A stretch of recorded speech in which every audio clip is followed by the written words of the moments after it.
الله من الشيطان اللعين الرجيم. بسم الله الرحمن الرحيم.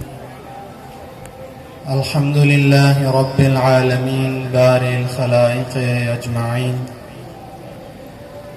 والصلاة والسلام على أشرف الأنبياء والمرسلين، حبيبنا حبيب إله العالمين أبي القاسم محمد وعلى آله الطيبين الطاهرين المعصومين المنتجبين، سيما بقية الله في الأرضين. أما بعد، فقال الإمام حسين بن علي عليهما السلام: لا والله يا ابن عمي لا فارقت هذا الطريق أبدا، أو أنظر إلى أبيات مكة أو يقضي الله في ذلك ما يحب ويرضى. تمام عزاداران سید الشہداء علیہ الصلوۃ والسلام کی حفظ و سلامتی کے لیے، اپنی سلامتی کے لیے درود پڑھیے محمد و آل محمد.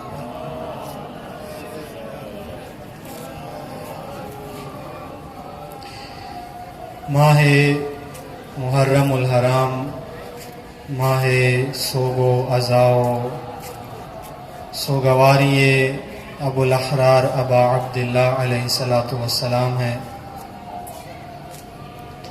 حسین ابن علی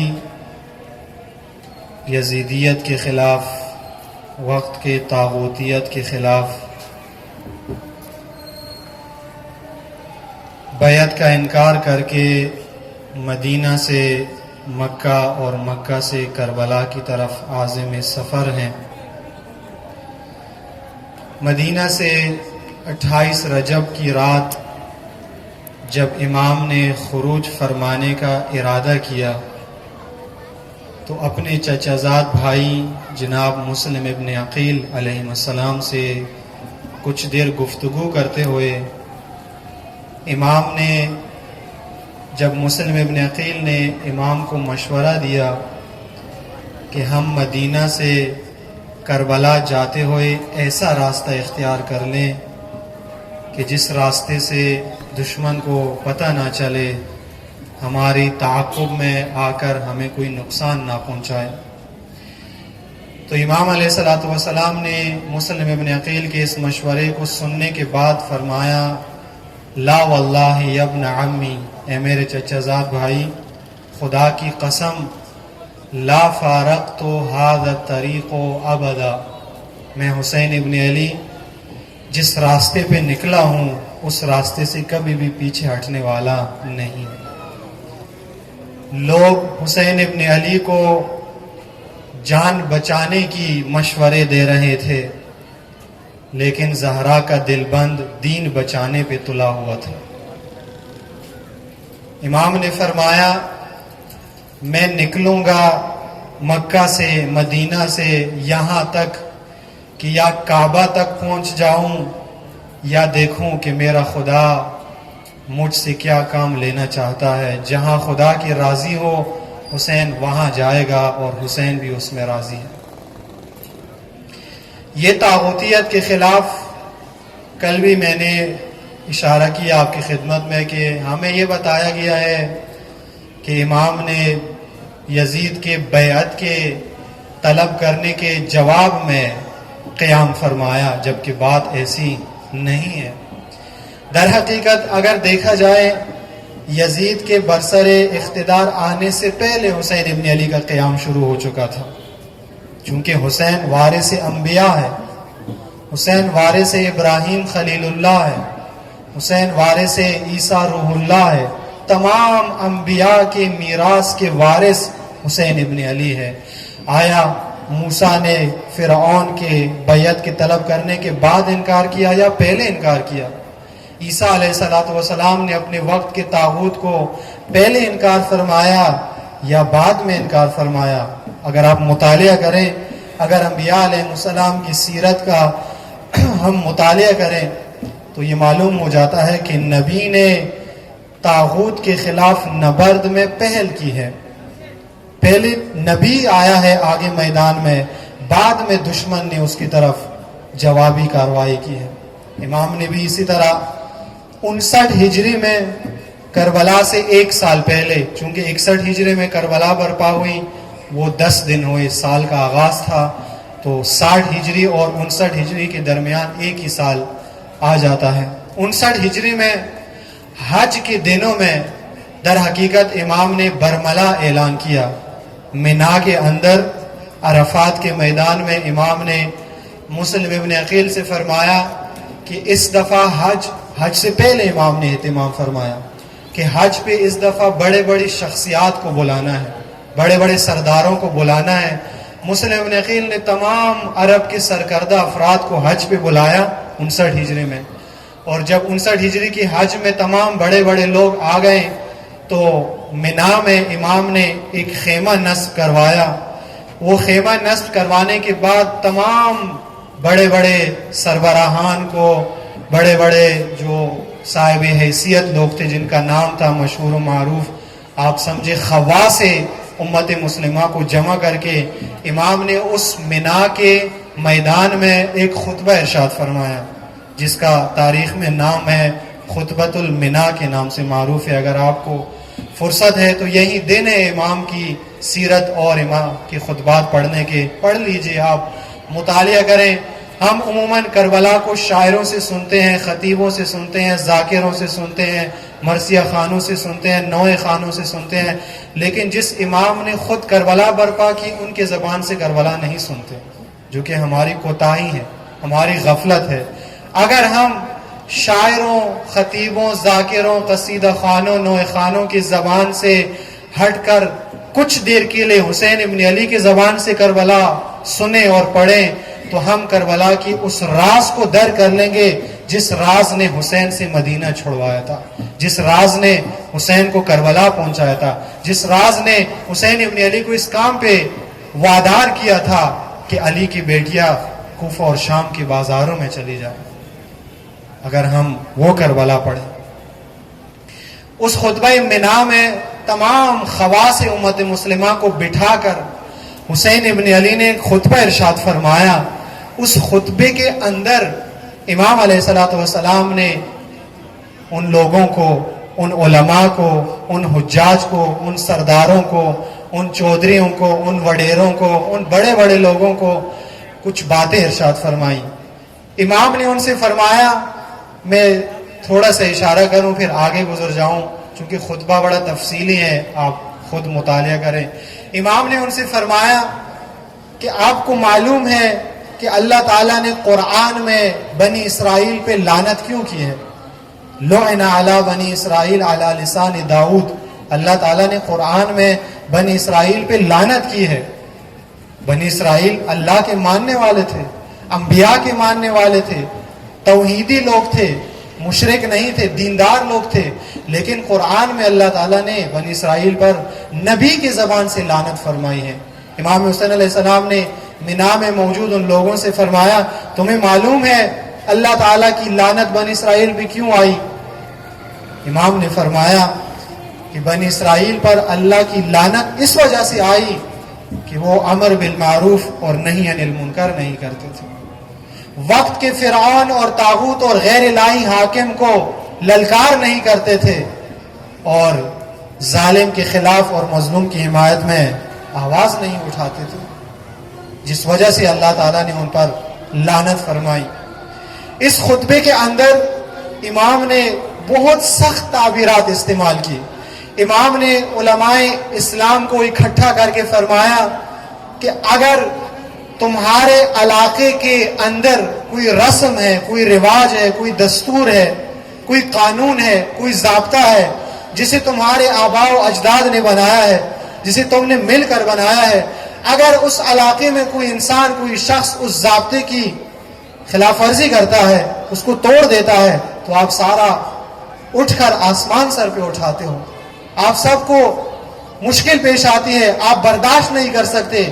آج کیا ہو گیا ہے کہ پورا اسلام کا مذاق اڑایا جا رہا ہے، حلال رسول اللہ کو حرام قرار دیا جا رہا ہے، اور حرام رسول اللہ کو حلال قرار دیا جا رہا ہے، اور اسلام کے علماء اسلام کے نام پر اپنی عزت اور شہرت بنانے والے اس یزید کے خلاف آواز تک نہیں اٹھاتے۔ کیا ہو گیا ہے تم لوگوں کو؟ آیا تمہارے آباء و اجداد کی بنی ہوئی رسومات زیادہ معتبر ہے یا اللہ کی کتاب زیادہ معتبر ہے؟ تمہارے آباء و اجداد کی عزت زیادہ نمایاں ہے، زیادہ اہمیت رکھتی ہے، یا رسول اللہ کی عزت اور رسول اللہ کا احترام اور رسول اللہ کا دین زیادہ احترام رکھتا ہے؟ آواز کیوں نہیں اٹھاتے؟ خطبۃ المناع میں امام نے جب یہ خطبہ ارشاد فرمایا، آگے چل کر امام نے ایک اور بات ان سے یہ ارشاد فرمائی کہ خبردار، دو خطبے اگر آپ تاریخ میں دیکھیں تو ان کے لیے بہت اہتمام کے ساتھ ان کو بیان کیا گیا ہے۔ ایک خطبہ غدیر ہے جسے رسول اللہ نے اصحاب اور حجاج کے درمیان ارشاد فرمایا، اور ایک خطبہ مناع ہے جسے رسول اللہ کے فرزند حسین ابن علی نے ارشاد فرمایا۔ دونوں خطبے حجاج کے سامنے ہیں، ایک رسول اللہ کی زبان مبارک سے ہیں اور ایک حسین ابن علی کی زبان مبارک سے۔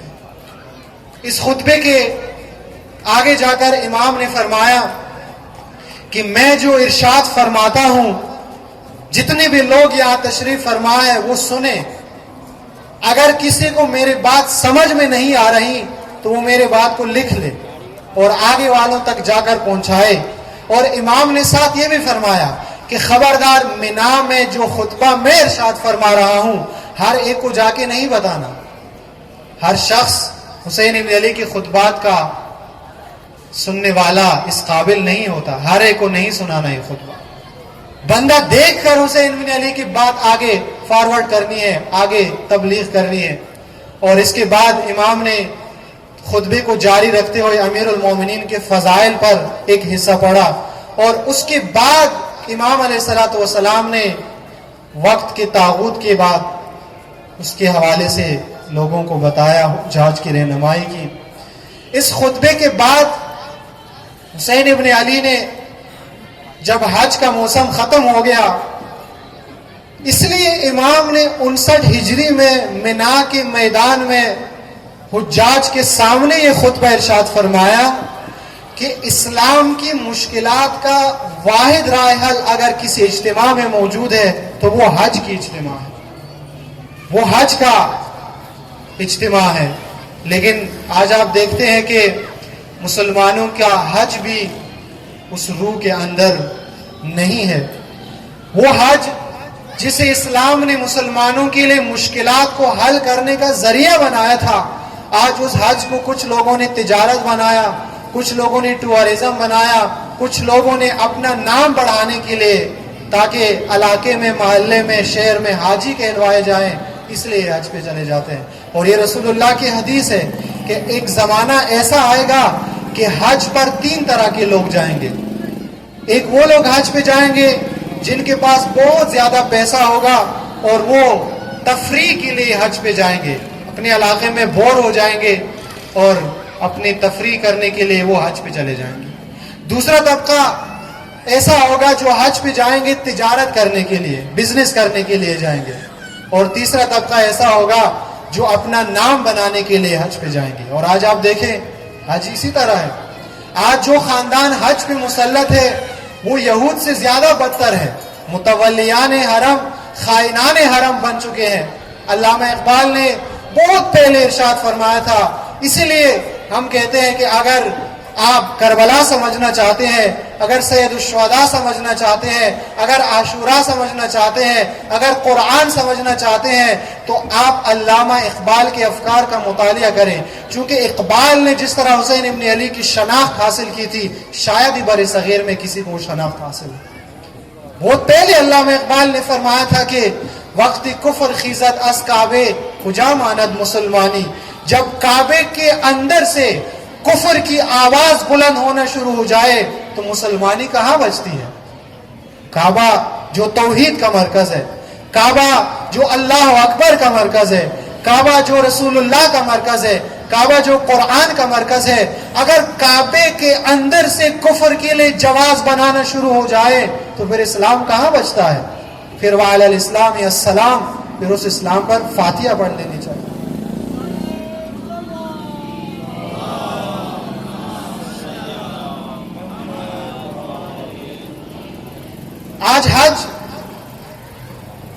مقصد کے لیے منعقد نہیں ہوتا جس مقصد کے لیے حج کو واجب قرار دیا گیا تھا. حج کس لیے واجب قرار دیا گیا تھا؟ حج کے اعمال، حج کے اندر مناسک جو حاجی انجام دیتا ہے، یہ اعمال و مناسک تأسی ہے اس نبی کی سیرت کی جس کو اللہ نے اپنا دوست قرار دیا تھا اور جس نبی کو زمانے نے بت شکن کا لقب دیا تھا. یعنی اگر کوئی انسان حج پہ جائے گا تو حج کے بعد اس کو زمانے کے اندر بت شکن بننا چاہیے، لیکن آج حج پہ جانے والے بت شکن نہیں بنتے. حج پہ جاتے ہیں. امام خمینی رضوان اللہ تعالی علیہ اکثر فرمایا کرتے تھے کہ اگر مسلمان ایک دفعہ ابراہیمی روح کے ساتھ حج کو برپا کرے، تمام دنیا کی مشکلات کا خاتمہ ہو سکتا ہے اس کے ذریعے. لیکن ایسا نہیں ہے. آپ دیکھتے ہیں حج پہ جاتے ہیں، فلسطین سے لا تعلق ہے. حج پہ جمع ہو جاتے ہیں، کشمیر سے لا تعلق ہے. حج پہ جمع ہو جاتے ہیں، افغانستان سے لا تعلق ہے. حج پہ جمع ہو جاتے ہیں، پوری امت مسلمہ کا کوئی ایک مسئلہ اس میں مبحث میں نہیں لایا جاتا.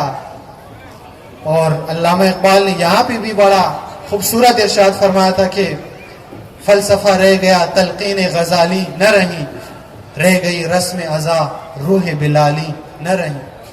اذانیں تو رہ گئی، کعبہ تو رہ گیا، حج تو رہ گیا، لیکن ان عبادات کے اندر وہ روح باقی نہیں رہی جس روح سے طاغوت لرزتا ہے، جس روح سے یزیدیت لرزتی ہے، جس روح سے وقت کا فرعون لرزتا ہے. آج وہ روح ان عبادات میں نظر نہیں آتی. روایات کے اندر ہمیں یہ بتایا گیا ہے کہ اگر کسی انسان کے اوپر حج واجب ہو جاتا ہے تو اس انسان کو واجب حج پہ جانے سے پہلے ایک دفعہ کربلا جانا چاہیے. معلوم ہے کیوں کہا گیا ہے؟ بعض بغض اہل بیت میں اندھے لوگوں نے، بعض ناسبی تفکر کے لوگوں نے یہ مشہور کر دیا کہ حج کے دنوں میں ابا عبداللہ کی زیارت کا ثواب بڑھا چڑھا کے پیش کرنا گویا کعبہ اور حج کی اہمیت کو کم کرنے کے لیے. لیکن ایسی بات نہیں ہے. آپ بغض اہل بیت میں اندھے ہو گئے ہیں، حقیقت نظر نہیں آتی آپ کو.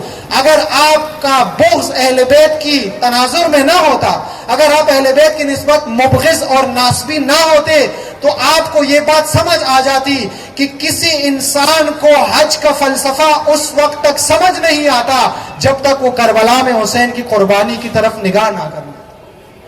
یہ اسی لیے کہا گیا، اس لیے ہمیں حکم ہے کہ کربلا پہلے جاؤ، حج بعد میں چلے جاؤ. اس وجہ سے کہ حج میں جو اعمال ہے، حج میں جو قربانیاں ہے، حج میں جو مناسک ہے، ان مناسک کا فلسفہ، ان مناسک کا مقصد، ان مناسک کا ہدف اگر روئے زمین پر کوئی ہستی تمہارے سامنے مجسم کر سکتی ہے تو وہ رسول اللہ کا فرزند، کعبے کا محافظ، حج کا پاسدار حسین ابن علی کی ذات ہے.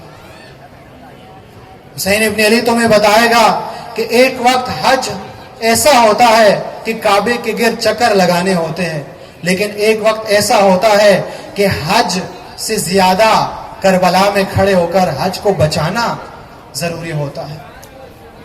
حسین ابن علی تمہیں بتائے گا کہ ایک وقت ایسا ہوتا ہے کہ مینا میں جا کر بکرے کاٹنے پڑتے ہیں، لیکن ایک وقت ایسا بھی آتا ہے کہ اسلام کی پاسداری کی خاطر جوان بیٹے کو میدان جنگ میں قربان کرنا پڑتا ہے.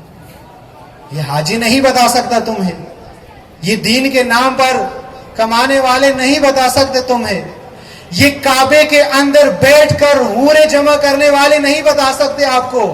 یہ حسین ابن علی بتائے گا تمہیں حج کا فلسفہ. اسی لیے حسین ابن علی نے اپنے قیام کے آغاز میں اپنی تحریک کے تعارف کے لیے جس موسم کا، جس وقت کا، جس دور کا، جس زمانے کا اور جس مکان کا انتخاب کیا وہ حج کا انتخاب کیا حسین ابن علی نے. اس وجہ سے کہ کعبے سے جو آواز اٹھتی ہے وہ ساری دنیا تک پہنچتی ہے. روایات کے اندر ہے، ہمارے اہل سنت کی روایات میں بھی ہے کہ امام عصر اجل اللہ تعالی فرجہ شریف جب ظہور فرمائیں گے تو امام بھی کعبے سے ظہور فرمائیں گے. کعبے سے امام کی آواز اٹھے گی اور پھر پوری دنیا میں یہ آواز پھیل جائے گی. یہ حق کا غلبہ، اس کا نقطہ آغاز کعبہ ہے. اس لیے امام حسین علیہ السلام نے بھی کعبے سے یہ آواز اٹھائی. یہ آواز جو امام نے 59 ہجری سے شروع کی اور آگے بڑھ کر امام نے اس کو جاری رکھا. اس لیے شروع سے اشارہ کرتا ہوں تاکہ آپ کے ذہن میں ایک خاکہ بن جائے، چونکہ ہماری ذہنوں میں، ہماری سوچ کے اندر کربلا کے بارے میں عجیب و غریب تصاویر بنی ہوئی ہے. کچھ لوگ یہ کہتے ہیں کہ حسین ابن علی نے قیام اس وجہ سے فرمایا چونکہ کوفہ والوں نے بلایا تھا. کچھ لوگ کہتے ہیں کہ حسین ابن علی نے قیام اس لیے کیا چونکہ یزید نے کوئی دوسرا راستہ نہیں چھوڑا تھا حسین ابن علی کے لیے. اس لیے یہ باتیں کرتے ہیں کہ حسین کو پہچانا نہیں ہے، حسین کی معرفت نہیں ہے آپ کے لیے. حسین ابن علی نے قیام فرمایا، کوفہ والوں کے بلبوتے پہ نہیں قیام فرمایا. حسین ابن علی نے کوفہ والوں پر اعتبار کر کے قیام نہیں فرمایا. حسین ابن علی نے یزید کے بیعت سے دباؤ میں آ کر قیام نہیں فرمایا. اس لیے قیام فرمایا کہ امام کا فریضہ ہوتا ہے کہ جب کسی زمانے کا یزید سر اٹھائے اس یزید کا سر خاک میں ملانا امام کا فریضہ ہوتا ہے. چاہے کوفہ والے بلائیں چاہے نہ بلائیں، چاہے کوئی امام کی نصرت کے لیے تیار ہو تیار نہ ہو. آپ نے دیکھا، کل میں نے آپ کی خدمت میں اشارہ کیا کہ جب امام مدینہ سے نکلنے کی تیاری میں آ گئے تو امام کو کس ہستی نے روکا؟ عبداللہ ابن عباس نے امام کو روکا، محمد ابن حنفیہ نے امام کو روکا، خلیفہ دوم کے بیٹے عبداللہ ابن عمر نے امام کو روکا، عبداللہ ابن زبیر نے امام کو روکا، زوج رسول اللہ جناب ام سلمہ رضی اللہ تعالی عنہ نے امام کو روکا. ہر آدمی نے امام کو روکا اور امام سے فرمایا کہ خطرہ ہے، مدینہ سے نہیں نکلنا، قیام نہیں فرمانا. لیکن امام نے فرمایا کہ خطرہ تو حسین کو بھی نظر آ رہا ہے. ایک خطرہ حسین کی جان کو ہے اور ایک خطرہ حسین کی دین کو ہے. جان کا خطرہ قبول ہے لیکن دین رسول اللہ کو خطرے میں نہیں دیکھ سکتا حسین ابن علی. تم جان بچانے کے در پہ ہو، میں دین بچانے کے در پہ ہوں. کربلا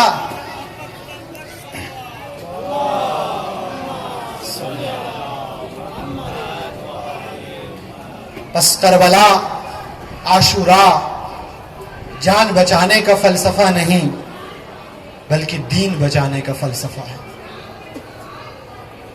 یہ قیام امام نے جب جاری رکھا تو مدینہ سے نکلنے کے وقت 28 رجب کو امام نے رات کے وقت جب تیاریاں شروع کی تو امام کی گفتگو ہوئی مسلم ابن عقیل سے.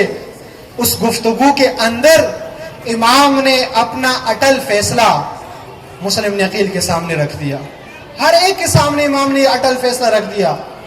جب دربار ولید میں بیعت کا مطالبہ کیا گیا تو وہاں پہ بھی امام نے دو ٹوک کہہ دیا کہ اپنے موقف سے پیچھے ہٹنے والا نہیں ہوں.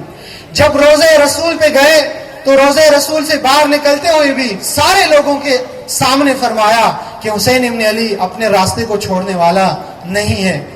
جب مکہ پہنچا حجاج کے درمیان بھی یہی اعلان فرمایا، اور جب حج کو عمرے میں بدل کر 8 ذی الحج کو مکہ سے عازم سفر ہوئے تو اس وقت بھی یہی فرمایا کہ اپنے راستے سے پیچھے ہٹنے والا نہیں ہوں. اور آج کے دن 2 محرم کو جب کربلا کی سرزمین پہ مولا نے مبارک قدم رکھا تو اس وقت بھی امام نے فرمایا کہ سب کچھ قربان کر سکتا ہوں لیکن راستے سے پیچھے ہٹنے والا نہیں ہوں. اور آپ حسین کے اس فیصلے میں عزم دیکھے، جوش دیکھے، ولولہ دیکھے، 2 ٹوک رویہ دیکھے کہ جتنا حسین اپنی شہادت کے قریب ہوتا جاتا ہے فیصلے میں 2 ٹوک رویہ آ جاتا ہے. 2 محرم کے بعد جب 7 محرم کو پانی بند کیا گیا پھر بھی حسین نے اپنا راستہ نہیں چھوڑا، اور 10 محرم کو جب پہلا ناصر مقتل کی طرف روانہ کیا پھر بھی حسین کے موقف میں کوئی تبدیلی نہیں آئی. اور یہ تو پہلا ناصر تھا. جب سارے انصار فرات کے کنارے سو گئے پھر بھی حسین کے موقف میں کوئی تبدیلی نہیں آئی. اور حد تو یہ ہے کہ جب حسین آخری سجدے میں جانے لگے، سجدے میں جاتے وقت زمین پہ حسین کا جسم نہیں آ سکا پھر بھی حسین کی موقف میں کوئی تبدیلی نہیں آئی.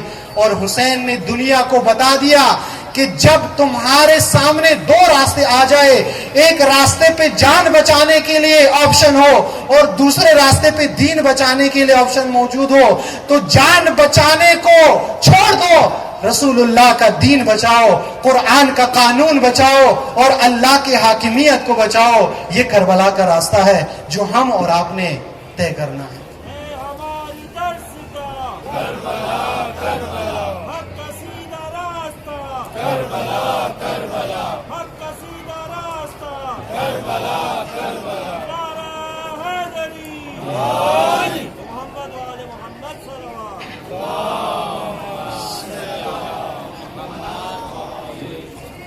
خطبہ منا کے اندر امام علیہ الصلوۃ والسلام نے جب خطبہ اختتام کو پہنچا تو آخر میں امام نے دونوں ہاتھ بلند کر کے فرمایا، خدایا گواہ رہنا حسین ابن علی نے ان تمام تک اپنا پیغام پہنچا دیا ہے۔ یہ جملہ بڑا معنی خیز جملہ ہے، بڑا معنی خیز جملہ ہے۔ اس لیے جملہ امام نے ارشاد فرمایا، چونکہ امام نے اپنے بابا امیر المومنین کا دور بھی دیکھا تھا اور بھائی حسن مجتبی علیہ السلام کا دور بھی دیکھا تھا۔ کوفیوں کا مزاج، حجاز کے مسلمانوں کا مزاج حسین ابن علی کو معلوم تھا کہ یہ لوگ غدیر میں ولایت پہ اشعار لکھ دیتے ہیں اور مدینہ کی گلیوں میں جا کے انکار کر دیتے ہیں۔ اس لیے امام حسین علیہ السلام نے خدا کو گواہ بنایا اور فرمایا، خدایا تو گواہ رہنا کہ میں نے ان لوگوں کے سامنے اپنا موقف واضح بیان کر دیا ہے۔ کوفیوں کا مزاج، حجاز کے مسلمانوں کا مزاج حسین ابن علی دیکھ چکے تھے۔ امیر المومنین کے دور میں یہ لوگ کس مزاج کے لوگ تھے؟ صدر اسلام کا زمانہ تھا، رسول اللہ کی آنکھ بند ہوتی ہی ان لوگوں نے اہل بیت کا گھرانہ چھوڑ دیا، ولایت کا راستہ ترک کر دیا، ایسے راستوں پہ نکل پڑے جن راستوں کا رسول اللہ سے کوئی واسطہ نہیں تھا۔ اس لیے امام حسین علیہ السلام نے ان لوگوں کے سامنے وضاحت کی، قدم قدم پہ جا کے خطبات ارشاد فرمائے، ہر موڑ پہ امام نے اپنے قیام کی وضاحت کی، اس وجہ سے کہ امام کو معلوم تھا کہ کل یہ لوگ جا کر بعد میں کہیں گے کہ ہمیں تو معلوم نہیں تھا حسین ابن علی کیا چاہتے ہیں، کیونکہ ایسے لوگ تھے۔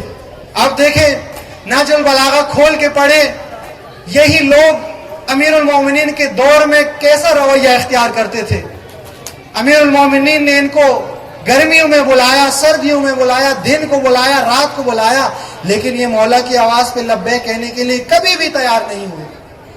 علی کے لشکر میں لنگر کھاتے تھے، علی کے پیچھے نمازیں پڑھتے تھے، صبح و شام علی علی کرتے تھے، لیکن جب امیر المومنین ان کو بلا کر امیر شام کے خلاف جہاد کے لیے بلاتے تھے تو کوئی کہتا تھا گھر میں کوئی نہیں ہے، کوئی کہتا تھا ابھی مصروفیت ہے، ہر ایک بہانہ بنا کر سائڈ پہ ہو جاتا تھا۔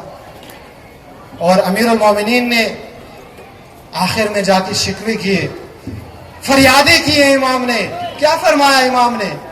زمانے نے علی کو اتنا گرایا کہ ابھی لوگ علی کا مقایسہ امیر شام سے کرتے ہیں۔ اللہ اکبر، کہاں علی اور کہاں امیر شام۔ مولا نے فرمایا کہ میرے سست انصار کی وجہ سے، سست فوج کی وجہ سے علی کو زمانے میں ایسا پایا کہ لوگ کہتے ہیں کہ ابو طالب کا بیٹا شجاع تو بہت ہے لیکن جنگ کے طریقے نہیں جانتا، نعوذ باللہ من ذالک۔ کس وجہ سے؟ ان مسلمانوں کی وجہ سے، ان لشکریوں کی وجہ سے، اس فوج کی وجہ سے۔ یہ لوگ حسین ابن علی دیکھ چکے تھے، اس لیے امام نے ان کو جگہ جگہ ہر مقام پہ جا کے سمجھانے کی کوشش کی۔ حسن مجتبی علیہ السلام کا دور جب آیا تو آپ کو معلوم ہے کہ ان کی بے وفائی اوج پہ جا پہنچی۔ بے وفائی کی حد یہ تھی کہ امام کے لشکر کا سپہ سالار عبداللہ ابن عباس کا چھوٹا بھائی عبید اللہ ابن عباس کو امام نے لشکر کا سربراہ بنا کر ایک محاذ پہ بھیجا کہ جا کے امیر شام سے لڑو، اور وہ راتوں رات اپنے لشکر سمیت امیر شام کے ساتھ جا کے مل گیا۔ اس لشکر کے ہمراہ، اس فوج کے ہمراہ وقت کا امام کیا کرے؟ یزیدیت کے خلاف قیام کیسے کرے؟ اور یہی لوگ تھے جو کوفہ میں جمع ہو گئے اور ہزاروں کی تعداد میں حسین ابن علی کو خطوط لکھ کر حسین کو کوفہ بلایا۔ سوال یہ پیدا ہوتا ہے کہ ان بے وفاؤں کے خطوط پر اعتبار کر کے حسین ابن علی کوفہ کی طرف کیوں نکل پڑے؟ سوال کا جواب یہ ہے کہ ان کو دیکھ کر حسین ابن علی کوفہ کی طرف نہیں چل پڑے، بلکہ حسین اپنا فریضہ دے کر یزید کے خلاف قیام کے لیے کھڑے ہو گئے۔ حسین کی ذمہ داری تھی، حسین ابن علی کا فریضہ یہی تھا کہ یزیدیت کے خلاف جا کے قیام کرے۔ یہ یزیدیت کے خلاف قیام، یہ لوگوں کو خواب غفلت سے اٹھا کر بیدار کرنا، یہ کربلا کا راستہ ہے۔ لوگوں کو لا تعلقی سے نکال کر ہر مسئلے سے متعلق بنانا، یہ عاشورہ کا راستہ ہے۔ اور لوگوں کو گوشوں کنار سے حجروں سے نکال کر میدان میں کھڑا کر کے یزیدیت کے مد مقابل کھڑا کر کے بیدار امت تشکیل دینا، یہ عزاداری کا مقصد ہے۔ یہ عزاداری، یہ عاشورہ، یہ کربلا، یہ جلوس عزا، یہ نوحہ، یہ مرثیہ، یہ حسین کی صدائے، یہ کس لیے ہے؟ یہ عزاداری اس لیے ہے کہ زمانہ بیدار ہو جائے۔ صرف اللہ کہنا کافی نہیں ہوتا، بلکہ اللہ کہنے سے پہلے وقت کی یزید کو لا کہنا لازمی ہوتا ہے۔ پہلے طاغوت کا انکار کرنا ہوتا ہے، پھر اللہ کے سامنے جا کے سجدہ کرنا ہوتا ہے۔ پہلے کعبہ کی حرمت کو بچانا ہوتا ہے، پھر کعبہ کے اندر طواف کرنا پڑتا ہے۔ عاشورہ قیام اور بیداری کی نہضت ہے، کربلا بیداری کی تحریک ہے۔ ہم اور آپ اس تحریک کا حصہ ہے، عزادار اس تحریک کا جز ہے۔ ہم اگر آج اس زمانے میں حسین ابن علی کے عزادار بننا چاہتے ہیں، اگر ہم حسین ابن علی کے راستے کے راہی بننا چاہتے ہیں، اگر آج بھی ہم ان 72 کے فہرست میں اپنا نام لکھوانا چاہتے ہیں، تو ہمیں زمانے کے ظالم کے خلاف لوگوں کو کھڑا کرنا پڑے گا اور مظلوم کے حمایت میں لوگوں کو بیدار کرنا پڑے گا۔ آج ہماری عزاداری میں وقت کے ظالم کے خلاف آواز بلند ہو، اور آج ہماری عزاداری میں وقت کی مظلوم کی حمایت میں آواز بلند ہو۔ حسین ابن علی کا راستہ یہی ہے، کربلا یہی ہے۔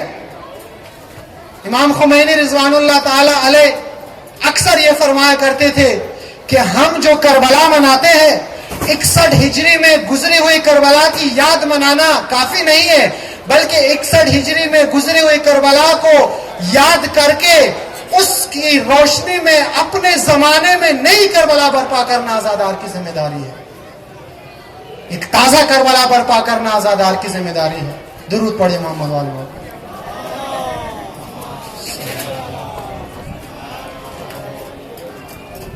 یہ حسین ابن علی جو مدینہ سے نکلتے ہوئے ارشاد فرماتے ہیں، لا واللہ یا ابن عمی لا فارقت هذا الطریق ابدا۔